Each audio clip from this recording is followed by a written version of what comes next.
guys, welcome back to Linda's Pantry, and today I'm making banana bread.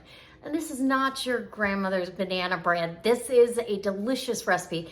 I think the last time I made this was in 2011 on video. I make it all the time, but I haven't done the video in a while, so we're gonna revisit this video.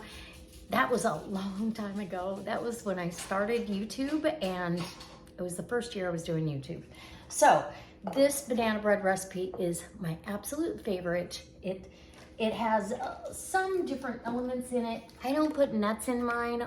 You can put nuts, pecans, walnuts, whatever you like, but typically I'd rather have the banana bread by itself. So that's the way I do it. So I've got 3 very ripe bananas, and I've got cream cheese, butter, sugar, flour, baking soda, baking powder, vanilla, and really that's all it takes. So my oven is already preheated to 350. Let's do this. So in my bowl, I have a 1.5 sticks of butter, and I will post, I'll try to remember anyways, to post the recipe down in the description box. It's super easy, or you can write it down as we go along. So we're gonna need 2 cups of sugar. So I've got a brick, 8 ounces of cream cheese, 1.5 sticks or 3/4 cup of butter softened. Doesn't have to be melted, but I've got my oven on and I just sat the bowl back on the back of the stove, and this is not gonna be a big enough bowl. What? Okay, yes, but we're gonna go ahead and get this mixed up. Then we'll transfer it to a bigger bowl. Okay, so we're just gonna get this mixed up.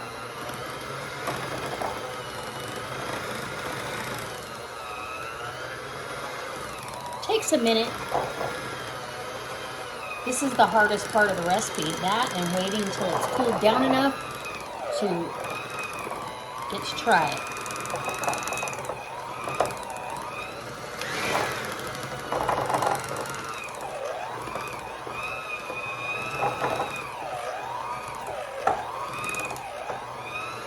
Okay, once you feel like you've got that nice and combined, you can add your eggs. It says 1 at a time. I've done it both ways. It doesn't come out any different. You're gonna need a teaspoon of vanilla. Oops. Or, a little more. There's no harm in having a little extra vanilla. Okay, and I'm gonna peel these really ripe bananas. Boy, they're aromatic too. They smell wonderful. So you're gonna grab those. Just break them up, gentle like, peel these. And this, I've got 3 more bananas, so I'm gonna put them in the freezer though for another batch of banana bread, so I don't waste them.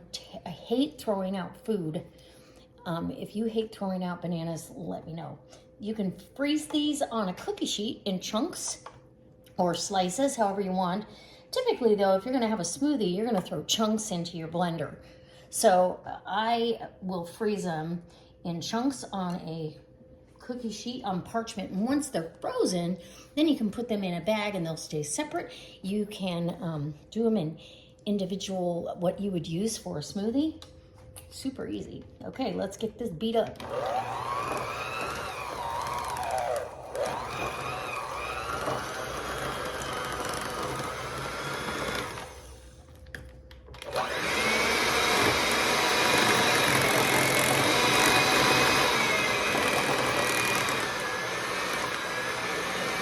So I've got that beat up, and your bananas, the recipes calls for 1.5 cups of banana, and I find most bananas are about 1/2 cup. I don't get too crazy.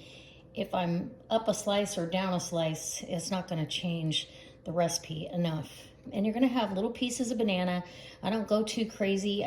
I've mashed them with potato mashers. I've pureed them. It comes out so good, it doesn't really matter. So I really would rather not give myself more work if I can help it. So banana batter, and we're gonna transfer to a bigger bowl because I still have 3 cups of flour to get in here. Oh my goodness. Okay, and the baking soda, baking powder, and salt. So here we go. Okay, so in this bowl, I'm gonna do my dry ingredients, which is really the way you should do it. But I'm kind of a rebel baker. I will put everything in the same bowl. And I make it, somehow it comes out. you know, it works. Okay, so 3 cups of all-purpose flour, and this makes 2 loaves. I've got silicone molds here that I absolutely love those because, well, they make my life so much easier. So I need a teaspoon of salt, or I'm sorry, a half a teaspoon of salt. That's to balance the sweet. A half a teaspoon of baking powder, baking soda, and I switched from the mixer to the Danish whisk because I don't need to use the mixer anymore. Okay, half a teaspoon of baking soda, half a teaspoon of baking powder. And that one I do a little bit on the lofty side because it's good and it helps that rise up, and quick breads are so much fun. Okay, off to the races there.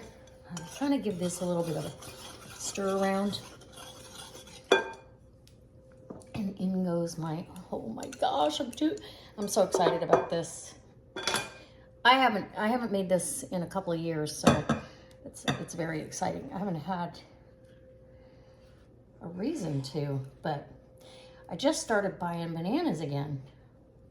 So there's that. Okay. And I'm using a spatula because I don't want any wasted banana, cream cheese, butter, vanilla goodness.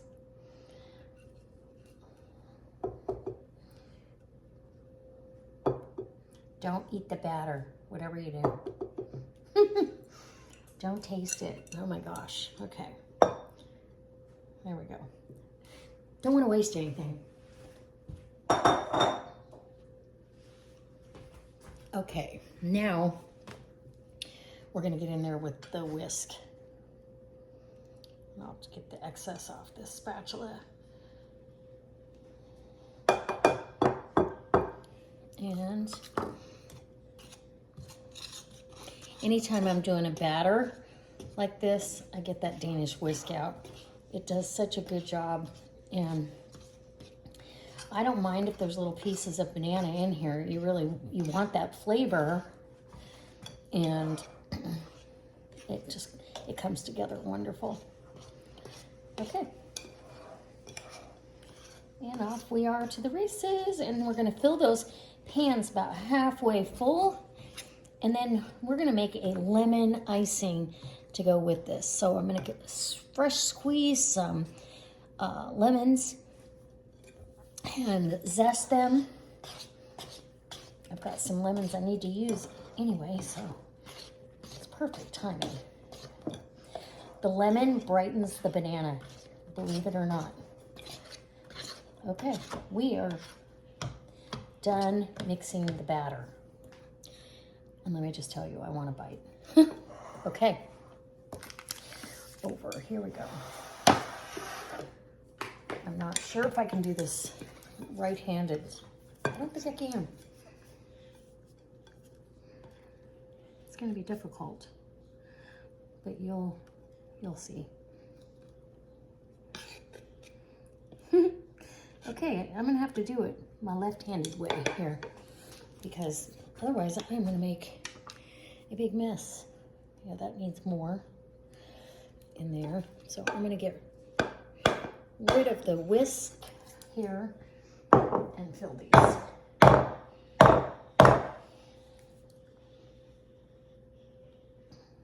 And yeah, it's gonna be a good banana bread. Okay, that's good enough. Let me get these full and I'll be right back. So I got both of those filled up to where I want them. I then take and drop and drop and drop and drop just to get this even as possible, just so your loaves end up looking beautiful. And then I'll actually, just because if you've used any kind of pan, when you bake like this, that's going to get around that edge and burn on the edge. So I want to clean that off as much as possible. And yeah, it'll be just fine either way, but yeah. Anyway, okay. Let's get a napkin or a paper towel and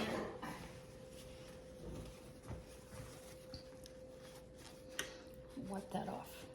It'll pop right off. I want it to look pretty when it comes out of the oven. I don't want it to look all burnt around the edge. So this is going in a 350-degree oven until I can pull a toothpick out clean.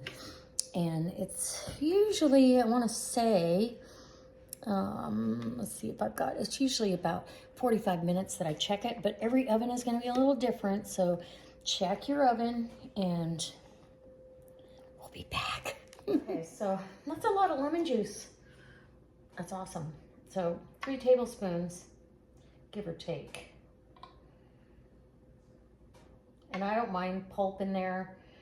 I just, you know, the majority of those seeds, we just want to get that out. And how little seed. The skinny seeds get through. And honestly, in the end, it's not going to hurt a thing if something gets through. So it doesn't take much to get powdered sugar to the consistency you want for icing. As far as liquid goes, you know, sometimes you want to add cream, sometimes something else, but lemon juice is perfect. Makes my mouth water. Okay. I almost feel like I could use 1 more tablespoon of, I don't want it too wet because then it'll be too thin when it hits the bread.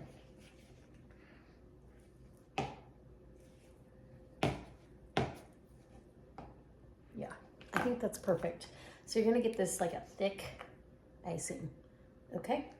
And when the bread comes out and it's cooled, well, I'll put it on a cooling rack so it can cool down all the way. Then we can ice the bread and it's gonna be wonderful. Okay, so we're gonna get this icing on and it's kind of stiff. These are warm, but not so warm that it would just run off.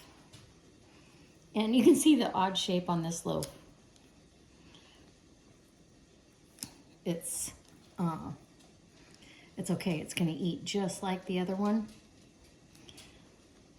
And we'll do the taste test off of this one because I'll probably take the other one to work. Not that anybody cares what it looks like. I can guarantee you they do not. All they care about is what it tastes like. Not what it looks like, but what it tastes like. So you want this kind of thick. If you want to thin it down, like thin down a little bit of it, you can thin it and then let it run over the sides, which I think I'm going to do. It makes for a really pretty presentation. So I'm going to get a little more icing. I got the lemon juice already squeezed, right?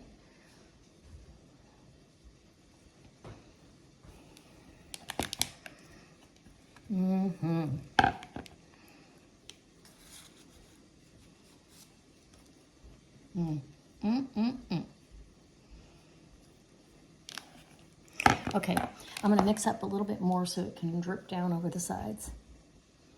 Yum. Okay, so I just put some lemon juice in here, a little bit of, about another half a cup of powdered sugar. You can see it's not near as thick. So that way it can run all over the sides.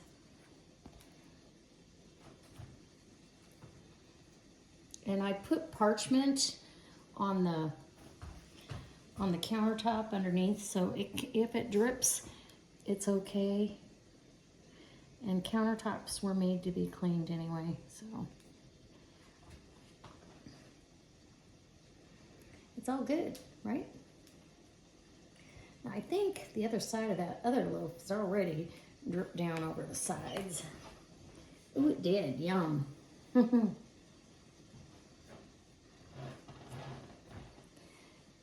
Okay.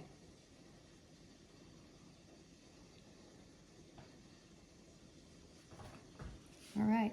I think we've got it.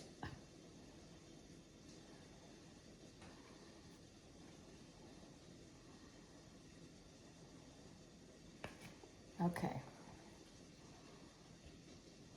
Now we're going to let this cool all the way. I do not care to burn my mouth or to ruin the crumb or anything. So we're going to let it cool, get some pictures. I still made a mess. It's okay. Hey guys, we're going to do a taste test. And I love the ends, but I want to cut a few pieces and show you the inside. Oh my gosh. It's moist, delicious. With that icing, okay. I don't think I need butter, but we'll hold judgment until I take a bite.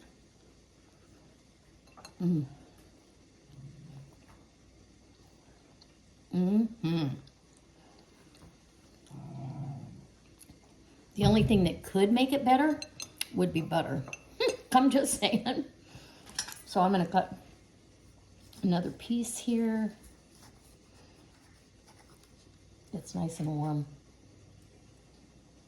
And then I'll get a picture.